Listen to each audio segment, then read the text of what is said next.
This is something a lot of people are talking about right now. You've heard it on here on YouTube. You've heard it on every social media platform. It's too much like cheating. It's just like cheating. It's ruining the sport. How far is it going to go? When are we going to draw the line? Fishing is not fishing anymore. It's taking all the mystery out of the sport. These are lines you probably heard if you listened to any kind of fishing related content within the last 4 years. I think everybody knows exactly what I'm talking about when I say all of those items. Maybe you've even said them to yourself before.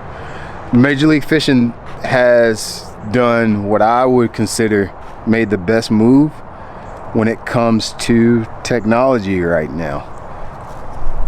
For 2025, Major League Fishing is making a lot of changes and requirements, restrictions around technology, around our graphs. Let's be more specific. It's around forward-facing sonar.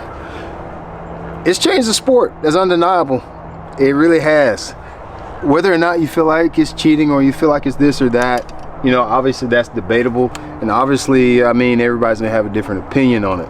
One thing that's undeniable is that I think we got to do something, and we can't. I know not doing anything is the wrong thing to do. Banning it for some reason just doesn't feel right to me. I don't know, I can't explain what that is, but I can say this. Right now, I'm here in Florida at our first tournament of the year on the Kissimmee chain. We just had our first tournament meeting, and Boyd Duckett stood up in our meeting and he made a comment that I really resonated with, and I think it's probably, quite frankly, the best way to explain what needs to happen. Boyd mentioned in our tournament meeting, because we have a lot of restrictions that I'll tell you about in this video that I think are really good. He said, doesn't feel like forward-facing sonar needs to get away or go away. Doesn't feel like it needs to be banned, but he does know that it needs to be controlled. And that statement right there, I think, is quite honestly the best take that I've heard on this subject since its begin, which is a whole nother, we should talk about that. How did we even arrive here? Because forward-facing sonar has been around quite a long time, but why did all of a sudden it become so popular? I have my own opinions of why that happened. Okay, let's talk a little bit about how we got here. How do we even arrive to this point where we're even having this heated debate on technology? Should we have forward-facing sonar? How did that start? And what I'm about to tell you is a little bit more of an opinion piece and how I saw it going down. Let me know what your first experience with it was.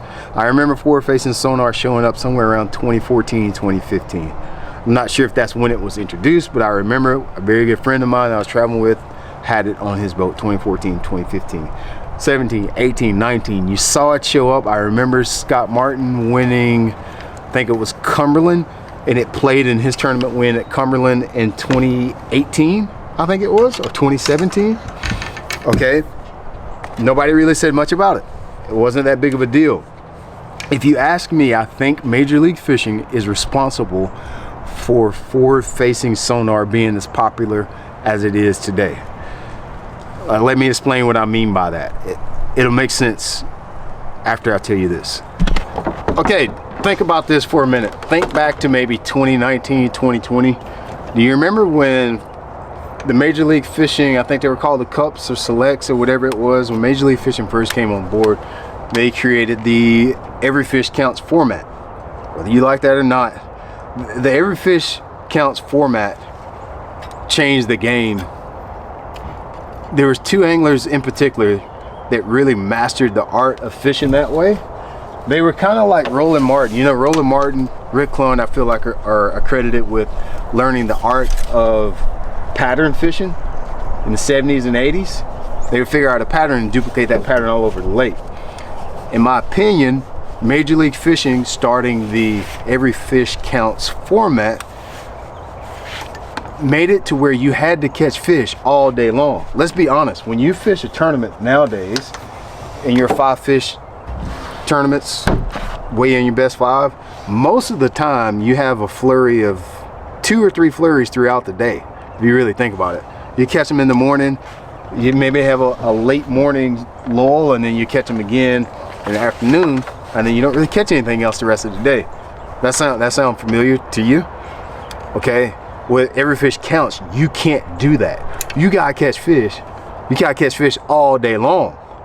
And so there were two anglers in particular. I'm gonna say their names because it's in a good light. There's two anglers in particular that really caught on to that format really well and mastered it. It was Jacob Wheeler, Dustin Cannell. They caught on to that and they learned to master that format, and they did it a lot by using forward facing sonar. We saw that. We saw them shed light onto that. And then within a period of 18 months to 2 years, everybody started using it, copying Wheeler and Cannell. That's the way I see it. They made it popular. I'm not saying they were the first to use it. I know there were some on the other side as well, on bass using it, but they exploited it. Exploited is a bad word to use. They learned it. They turned it into a skill and a strategy to win tournaments.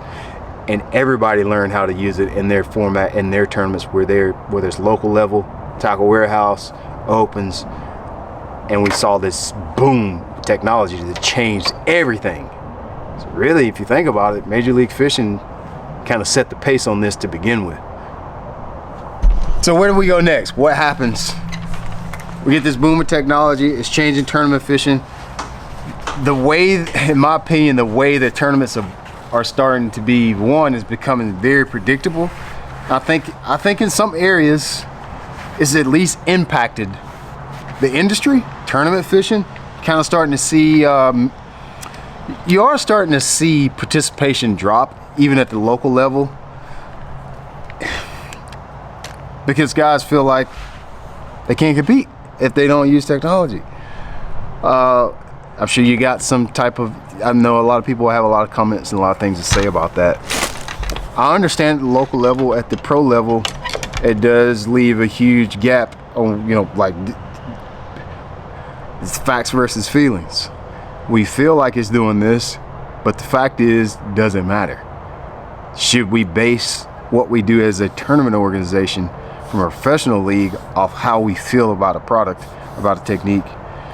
That's where this gets really complicated, and I feel like Major League Fishing did a really good job of answering this. If you've been watching Major League Fishing earlier this year, you noticed that there is some restrictions, and they can, in the Bass Pro Tour, they can only use forward-facing sonar for one of their 3 periods that they have throughout the day. Now, Major League Fishing is a little bit different than what I fish. They have what they refer to as periods, much like basketball. I'm not sure how long those periods are since I don't fish that particular format, but during those periods, the anglers can fish, let's just say it's an hour and a half. Let's say it's 2 hours. I'm not really sure what the time period is. They can use it for that one slot through the day, and then the rest of the day, they cannot use forward-facing sonar. I like that because the fact that it gives some variety. It also creates strategy. You have to think, do I want to use it in the morning? Do I want to use it midday, or do I want to save it for the end of the day when I haven't got a bite in the area? So it creates a strategic way that you have to fish on top of every fish counts, which I think is very interesting. Which they did some things with my particular trail, the Tackle Warehouse Invitationals, as well, that I think is going to make for a lot of interesting storylines this year. Let me tell you about that. So for the Tackle Warehouse Invitationals, this is how they're going to do our restriction. We only get to use it 1 day of competition. So we have a 3-day event. Everybody fishes the first 2 days. On the first day, we can use forward-facing sonar as much as you like. But on the second day, we cannot use forward-facing sonar. And then you can use it if you choose to on the 3rd day, which poses a question: how are we going to monitor that? How are they going to police it? How are you going to know who's using it? How do you know who's not going to use it? How are they going to police who uses that technology? Which is pretty interesting. Okay, I gotta admit, this part I was a little bit sketched out about. I feel a lot better about it now after we had our tournament meeting. How are you gonna police who's using it? How do you know how many transducers they got on their boat? How are you gonna keep up with it when we fish by ourselves? This is how they're gonna monitor that, because if you slide by that, obviously that's gonna be a huge advantage. Well, this is what they did. They gave us a lockbox that we'll put on the transducer ends of our trolling motor, or on our transducer wires, that'll keep us from, you have to unplug it, put a lock on top of it, on top of your forward-facing sonar transducer wire.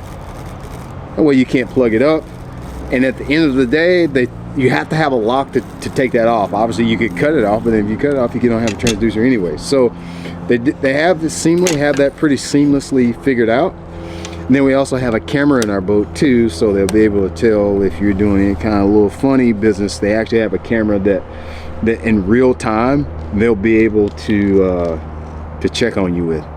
So gotta be honest with you, they probably got this one figured out pretty good. That was the part that I was most worried about, is the fact of, okay, we got these restrictions. How in the world are we actually going to, how are we going to keep up with all that? I noticed the change is happening first on the local level. I know a lot of the tournaments at home. I'm going to set this down so I can actually keep working here. On the local level, I noticed there's been a lot of change as well.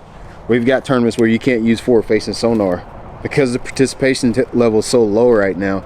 So I don't know how that's going to trickle down to tournaments like the BFLs moving forward, but I feel confident you might see some type of change at some point. I just don't know what that is.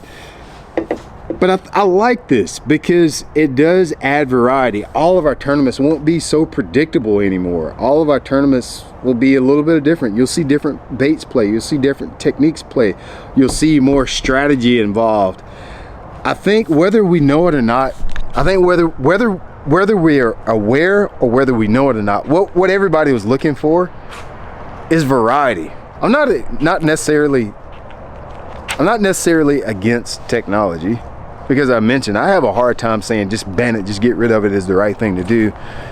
But it didn't feel as exciting going to tournaments because you pretty much could predict what was going to play, what you need to do to get a check, and how it was going to just unfold. I didn't like that, which I guess is pretty much the same statement that everybody says, well, you know, fishing is not fishing without the mystery of it.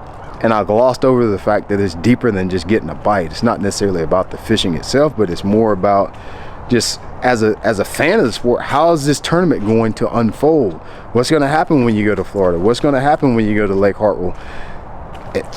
In the past 2 to 3 years, I could almost tell you right off the bat what every tournament was going to play out like without the tournament even happening. You know, it was going to be a minnow somewhere in the middle of nothing. And now that we have a day on, day off, or a period on, period off, I think you'll start to see more variety in our tournaments. Is that something that you're looking for? Curious to know. What do you want to see happen? What do you enjoy watching?